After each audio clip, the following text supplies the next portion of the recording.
Et nous sommes de retour au plateau pour la suite de cette émission. Nous abordons notre deuxième sujet. Nous parlons à présent du Mali. Le président de la transition dissout les partis politiques.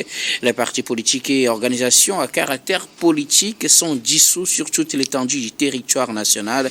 Et c'est ce que dit un communiqué à l'issue d'un conseil des ministres extraordinaire tenu ce mardi au Mali. Le président Assimi Goïta dissout donc les partis politiques au Mali. Ceci est la dernière étape d'un processus qui a commencé depuis plusieurs jours avec les volontés des forces vives de la nation et puis volonté réitérée par l'abrogation de la charte des partis politiques, la validation de cette abrogation par le Conseil national de la transition et dernière étape, la dissolution effective donc des partis politiques. Le communiqué précise aussi que les personnes en exercice dans les institutions politiques et administratives de l'État en vertu d'une désignation de partis politiques ou d'organisations à caractère politique peuvent poursuivre leur mission sans pouvoir se réclamer de leur qualité de représentants des partis politiques ou d'organisations à caractère politique. Nous en parlons avec nos invités. Je veux bien commencer par vous. Pasteur Edo, on vous nomme affectueusement l'ambassadeur des pays du Sahel sur ce plateau. Le Mali a décidé finalement, comme je le disais, de dissoudre les partis politiques. C'est officiel. Dans un régime démocratique, la dissolution des partis politiques n'est pas au fait, n'est pas une bonne chose dans un pays dit démocratique. Mais l'exception est faite au Mali, qui est dans un régime d'exception. Donc le Mali, vous voulez dire, n'est pas un régime démocratique? Non, un régime d'exception parce que c'est les militaires qui sont au pouvoir, qui sont venus pour lutter contre le terrorisme. Parce qu'on sait que tout ce qu'il y a aujourd'hui, l'Assemblée nationale, tout ce qu'il y a, c'est des trucs de la transition. Ils sont sous la transition. Donc c'est un régime d'exception qui en lutte contre le terrorisme. Donc c'est quand le pays sera pacifié qu'on va revenir sûrement à la phase, au principe démocratique. Au même moment, il faut reconnaître que ce qui se fait aujourd'hui, c'est une réforme. Et c'est une réforme qui a été annoncée par les forces vives de la nation qui se sont réunies. Au même moment, certainement, il y a comment on l'appelle, la dissolution de la charte des partis politiques. La charte des partis politiques, c'est la suspension, bien c'est la dissolution. La dissolution carrément de la charte, des partis politiques. Et donc, du coup, au Mali, il y a plus de 200 partis politiques. Plus de 200 partis politiques au Mali. Et du coup, ces partis qui ont été souvent financés, quand nous parlons de financement des partis politiques, je crois que j'ai écouté les gens me demander à ce que pendant tout ce temps-là, les leaders politiques puissent justifier les financements dont ils ont bénéficié. Donc je crois bien quand même que cette réforme, si on pourrait l'amener jusqu'au bout, les acteurs politiques doivent comprendre. Mais au même moment où on parle de la dissolution et l'interdiction des réunions et des manifestations, il n'est pas précisé les sanctions. Donc, on n'a pas précisé les sanctions, on n'a même pas précisé les sanctions. Donc ce qui veut dire que si aujourd'hui les gens arrivent organiser une manifestation puisqu'il n'existe pas, cela n'aura pas de fondement légal, juridique, et donc on pourra parler de troubles à l'ordre public au moins. À l'ordre public. Donc moi j'avoue quand même que, comme je l'ai déjà dit, c'est un régime d'exception. Un régime d'exception où il y a les militaires. Et donc c'est tout à fait normal pour vous? Oui, un régime d'exception qui est en lutte contre le terrorisme. Voilà ce qui est important. En lutte contre le terrorisme, mais pas en lutte contre les partis politiques. Non, pas justement en lutte contre les partis politiques. Et les partis politiques doivent s'inscrire dans cette dynamique, que c'est quelque chose de provisoire. Au fait, c'est quelque chose de provisoire. Puis vous vous rappelez... Le communiqué n'est pas dit qu'ils sont provisoirement suspendus. Non, ce qui veut dire que après, les partis politiques, il y aura un autre décret pour pouvoir remettre...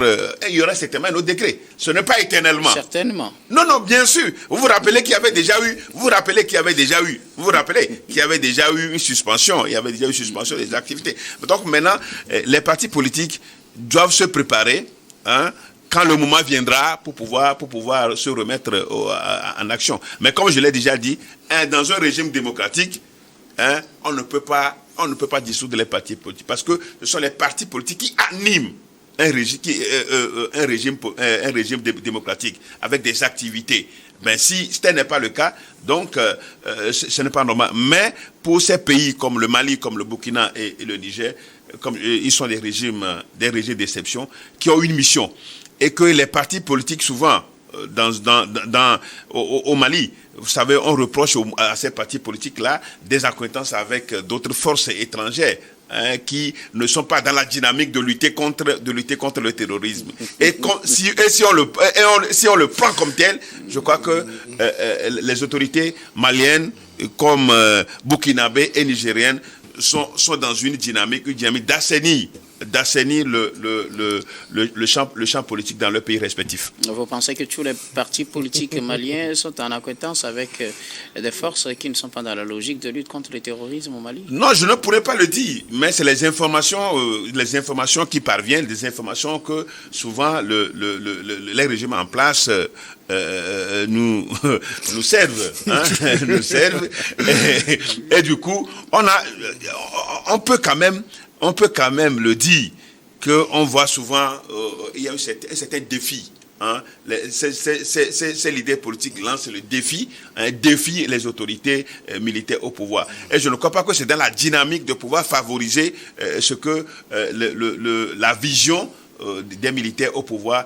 cette vision-là qui est d'aplanir, qui est de travailler pour l'intégrité du territoire. Merci beaucoup à vous, pasteur. Je reviendrai à vous tout à l'heure. Pour un autre aspect, bien sûr, vous le savez. Alors, Credo Tété, finalement, les partis politiques sont dissous au Mali. Oui, finalement, mais avant de commenter, donc, je voudrais revenir sur la posture du pasteur Edokomi. On serait dans le cas d'espèce d'un pays de la CEDEAO qu'il n'aurait pas eu assez de mal à pratiquer la nage libre. Parce que là, avec son statut autoproclamé d'ambassadeur des pays de l'AES, j'ai bien vu que en tant même comme professionnel de la natation, donc il a eu toutes les difficultés pour aborder ce sujet. Donc ça c'est la petite parenthèse. Non, mais je crois que c'est un jeu de mots. Lorsque on est devant une situation telle, j'avoue, je serais à votre place que j'aurais aussi toutes les difficultés. Non, il n'y a pas eu de difficultés. Donc là, mais moi je crois que dans un régime démocratique, personne ne saurait encourager la dissolution des partis politiques, même si on évoque la question de la sécurité. Donc, tous les fils et filles du Mali doivent contribuer à ce que la sécurité soit rétablie du côté du Mali. Donc, ça, c'est un état de fait. Mais moi, je ne voudrais pas aussi qu'on puisse déclarer sur ce plateau que le Mali serait dans un régime d'exception. Le dire en tant que tel, c'est essayer de soutenir l'insoutenable. Donc, il y a une chose. Donc, il y a dissoudre les partis politiques, ce n'est pas une bonne chose, mais à voir le motif qui est invoqué par les autorités maliennes, c'est dans un souci de préserver l'ordre public, et ils l'ont dit dans un contexte sécuritaire, ou bien il y a des déclarations assez subversives. Donc là, si nous considérons ce motif qui est invoqué par les autorités maliennes, donc on peut dire qu'ils sont en train de faire, disons, un nettoyage, un balayage de la maison pour redémarrer sur de bons pieds. Donc là, on peut leur accorder le bénéfice du doute, mais tout en les attendant au carrefour pour voir si rapidement ils vont essayer de redéfinir une nouvelle charte des partis politiques avec les conditionnalités de création de ces partis politiques. Mais moi, ce qui m'intrigue, c'est que lorsque nous avions suivi cette déclaration du gouvernement malien, donc ils ont dit c'est une dissolution, et puis c'est cette décision, ce décret, c'est jusqu'à nouvel ordre. Donc qu'est-ce qu'on met dans nouvel ordre? Donc c'est jusqu'à l'infini. Non, pas du tout. Non, c'est jusqu'à l'infini. Non, jusqu'à nouvel ordre, donc ce n'est pas situé dans le temps. Jusqu'au moment où on décidera de changer la décision. Oui, jusqu'à ce moment où... Ça peut être demain, Ça peut être demain, comme ça peut faire encore 5 ans, ça peut faire 10 ans.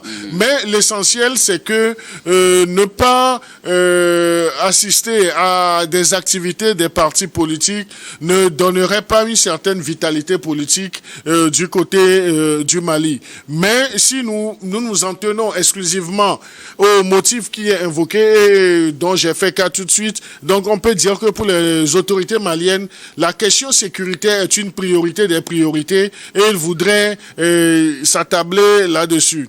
Et lorsqu'ils parlent même de la préservation de l'ordre public, dont je me suis dit, en tant que les hommes les mieux renseignés, est-ce qu'ils ont eu vent de quelques velléités pour essayer de semer le trouble dans le pays? Donc c'est pourquoi ils se sont empressés pour le faire. Il nous en souvient aussi que c'est lors des assises que ces recommandations ont été faites. Et on était resté dubitatif, donc on avait hésité pour voir, pour se rendre à l'évidence ou non si le général Assimi, le général de division, je crois, non?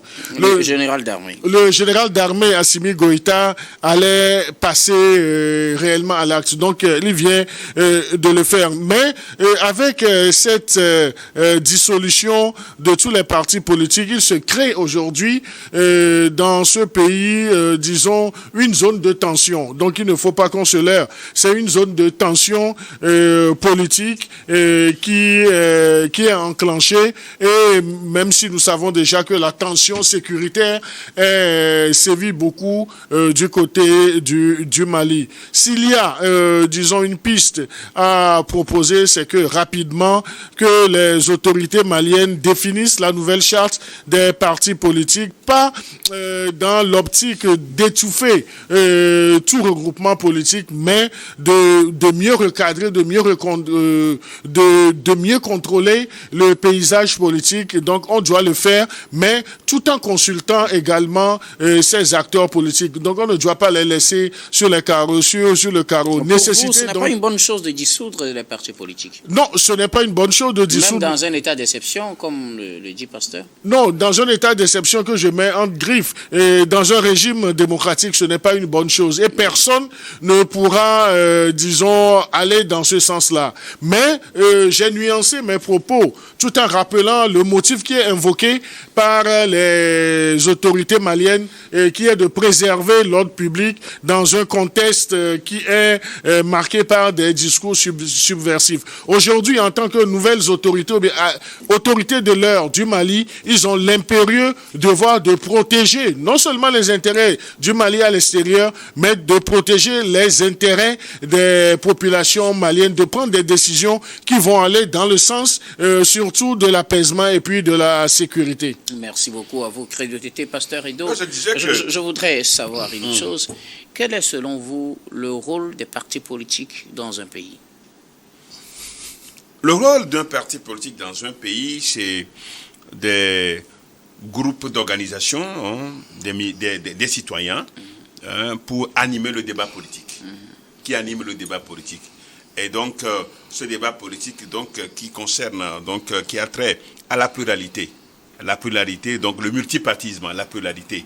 Et donc, c'est le pilier, au fait, c'est le pilier de la démocratie. Quand il y a la pluralité des expressions plurielles, c'est ça, le pilier de la démocratie. Vous êtes d'accord avec moi que même dans les régimes non démocratiques, il y a des partis politiques? Oui, mais justement, il y a dans les pays où il n'y a pas la démocratie, bon, il y a les partis politiques. Ça, c'est. En fait, le multipartisme ne veut pas dire forcément la démocratie. Il peut y avoir plusieurs partis. Hein, mais ce n'est pas la démocratie. Ce n'est pas l'expression. C'est ce que je voulais qu'on nuance, effectivement. L'expression, ce n'est pas l'expression démocratique. Alors, donc, il faut aussi rappeler que le motif des autorités maliennes, c'est d'abord c'est un processus de réforme, hein, visant à limiter la prolifération des partis politiques, hein, et à rendre et à recentrer la politique sur une certaine stabilité nationale. Voilà, comme il a dit tout à l'heure, une stabilité nationale. Alors, pour vous, est-ce que vous dites qu'il participe au débat politique? Pensez-vous que le débat politique national soit, comme le pensent certains, l'élément essentiel de la vie d'un pays? Oui, parce que du débat politique peut ressortir des idées, des propositions pour mieux gouverner un pays. Alors, si c'est le cas, n'est-ce pas là un danger de mettre fin au débat politique? Aujourd'hui, le débat politique est recentré, est relégué au deuxième rang au Mali parce qu'il y a la priorité sécuritaire. Il y a la priorité sécuritaire. Est-ce que la priorité sécuritaire empêche qu'il y ait le débat politique? Non. Non, mais ça ne peut pas empêcher. Mais au moment où on a l'impression que certains acteurs politiques continuent d'avoir des relations avec l'extérieur pour pouvoir déstabiliser le pays. On a l'impression ou on a des preuves? Bon, on a des preuves. Ok. On a des preuves. Si on a des preuves, n'est-ce pas mieux de dissoudre ces partis politiques la décision qui a été prise, que de généraliser, que de prendre une décision qui concerne tous les partis politiques. Les forces vives du Mali. Justement. C'est vrai quand même que l'opposition n'y était pas. C'est ça, c'est selon les informations, l'opposition n'y était pas. Mais quand nous boycottons, souvent, nous sommes obligés. Vous êtes d'accord que quand on boycotte, on subit. Nous sommes obligés, quand on boycotte... Je serais heureux que vous gardiez la même logique quand on va tomber sur le sujet du Togo. Quand on boycotte, on subit. Et c'est difficile de pouvoir se rattraper et revenir sur des meilleurs sentiments. Alors, si vous parlez des forces vives de la nation, permettez que je vous pose cette question, c'est pour mieux comprendre. Si vous parlez des forces vives de la nation, c'est justement ces forces vives qui ont décidé de cette dissolution des partis politiques. Exécuter cette décision des forces vives, n'est-ce pas finalement céder peut-être à la volonté populaire? Il n'y a pas plutôt un danger dans le fait de vouloir céder à la volonté populaire si en soi on n'était pas convaincu par cette volonté populaire? Ce qui doit être clair aujourd'hui est à la dissolution des partis politiques qui a été décrétée par les autorités maliennes.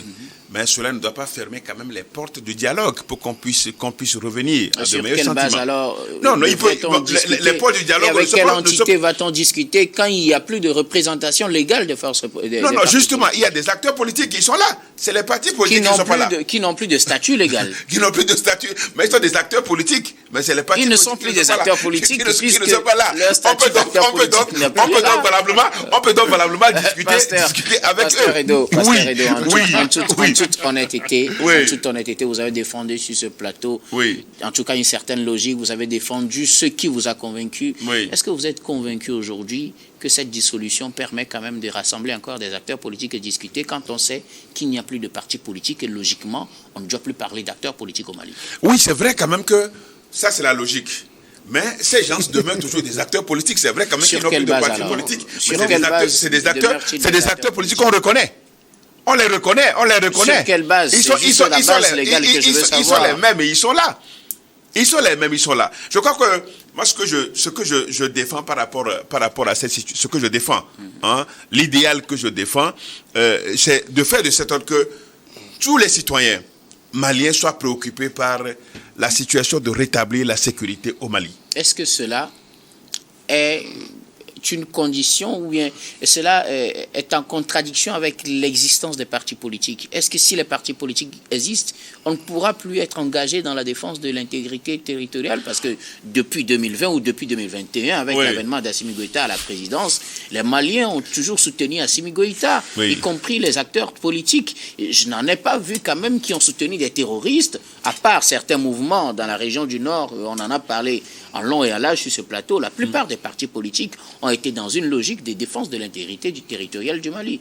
Est-ce que leur résistance a été un frein à cet élan de défense? Je crois que dans la vie de toute nation, il y a des moments où il faut choisir, la rigueur dans la gestion d'une nation pour permettre que l'avenir, qu'il y ait une certaine stabilité. Et les autorités maliennes ont choisi cette voie. C'est la voie qu'ils ont choisie.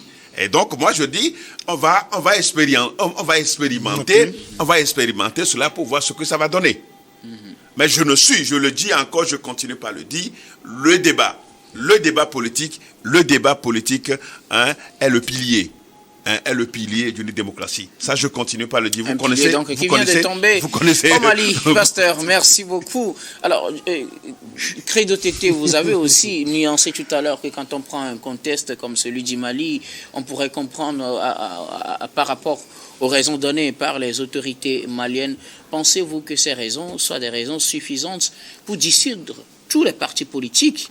Ne serait-ce pas mieux si on accuse particulièrement un parti politique de s'attaquer à ce parti politique, de le rappeler à la raison ou carrément de le dissoudre, que de dissoudre carrément tous les partis politiques qui existent sur le territoire malien?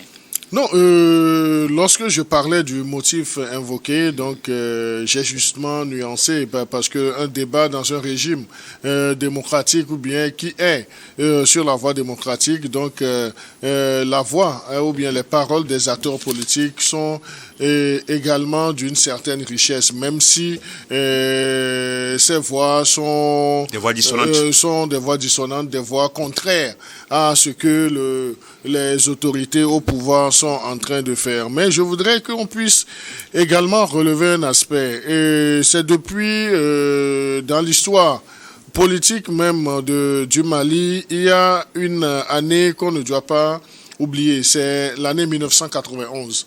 Et c'est cette année qu'il y a eu l'instauration du multipartisme au lendemain de la chute du régime de l'ancien président Moussa Traoré, le général Moussa Traoré. Et c'est la première fois que le Mali assiste à cette suspension, dissolution des partis politiques. Donc ça doit être un sujet à interrogation. Donc là, on ne peut pas dire que c'est totalement une bonne chose d'avoir dissous les partis politiques. Je me dis, lorsque les activités politiques sont interdites aujourd'hui ou bien nous ne pourrons plus avoir lieu, un acteur politique ne peut plus prendre la parole pour s'exprimer parce que les partis politiques n'ont plus droit de citer, n'ont plus de base légale. Donc je ne comprends pas comment est-ce que les acteurs politiques pourront porter la réflexion sur l'évolution du pays. Ce que le moindre mal qu'on va souhaiter